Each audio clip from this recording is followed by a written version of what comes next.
રોજ જમવામાં આપણે જુદા જુદા શાક તો બનાવતા જ હોઈએ છીએ, પણ સાથે સાથે કેટલી એવી ચટણી બનતી હોય છે જે બહુ જ ટેસ્ટી બને છે।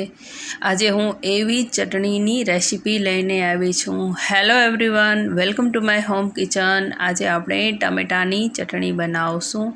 તે માટે મેં સૌથી પહેલાં 4 ટમાટર લીધા છે અને તેને આ રીતે કટ કરી અને એક બાઉલમાં મૂકી દીધા છે।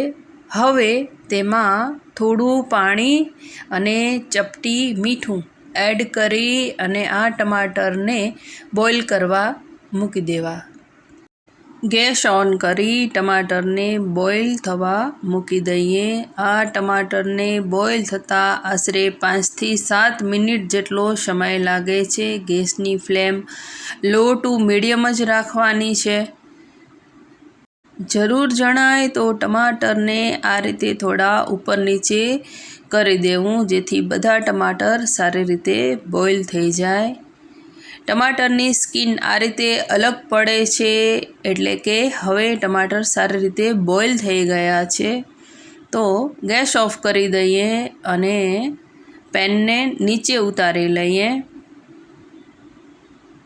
ત્યારબાદ બધા ટમાટરની સ્કિન આ રીતે દૂર કરી દેવી અને તેને થોડીવાર ઠંડા થવા દેવા। ટમાટર ઠંડા થાય ત્યારબાદ તેને બ્લેન્ડર વડે તેની પ્યુરી બનાવી દેવી। હવે તેમાં મસાલા એડ કરવા માટે 1 ઇંચ આદું, 5 થી 6 કળી લસણ અને 1 કાંદો લેવો। આદું મેં અત્યારે 1 જ કાંદો લીધો છે, પણ જો તમે ઈચ્છો તો 2 કાંદા પણ એડ કરી શકો અને લસણ મેં 5 કળી લીધી છે, આમાં લસણ તમે વધુ એડ કરી શકો, તમારા ટેસ્ટ એકોર્ડિંગ આમાં થોડા ફેરફાર કરી શકો। હવે ગ્રેટર વડે કાંદાને આ રીતે ક્રશ કરી દેવું। ત્યારબાદ આદું અને લસણને પણ બારીક ક્રશ કરી દેવું। તો આ રીતે તેનો મસાલો રેડી થાય છે। હવે ગેસ ઓન કરી એક પેન મૂકી દઈએ અને તેમાં 2 ચમચી જેટલું ઓઇલ એડ કરીએ। ઓઇલ ગરમ થાય એટલે તેમાં લસણ અને આદુનું ક્રશ એડ કરી તેને સાંતળી લઈએ। ત્યારબાદ ક્રશ કરેલ કાંદો એડ કરી અને તેને ધીમી આંચ પર સાંતળી લઈએ। 2 થી 3 મિનિટ સાંતળ્યા બાદ હવે તેમાં ટમેટા પ્યુરી એડ કરી અને તેને મિક્સ કરી તેને થોડીવાર બોઇલ થવા દઈએ। તો આ મિશ્રણ થોડું ઘટ્ટ થાય ત્યાં સુધી તેને બોઇલ કરવાનું છે।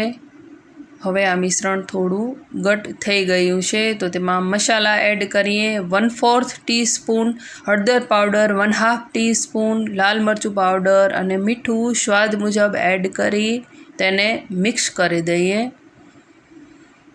ત્યારબાદ એક નાનો ટુકડો ગોળ એડ કરી અને તેને મિક્સ કરી દઈએ। ગોળ મેલ્ટ થાય ત્યાં સુધી તેને કૂક કરી લઈએ। ગોળ સૌથી લાસ્ટમાં જ એડ કરવાનું છે। તો ગોળ મેલ્ટ થઈ ગયું છે અને ટમેટાની આ ચટણી રેડી છે। તેને સર્વ કરીએ।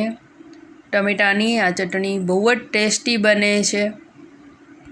એકવાર જરૂરથી ટ્રાય કરવા જેવી ટમેટાની આ ચટણીની રેસીપી તમને કેવી લાગી મને કોમેન્ટ કરજો।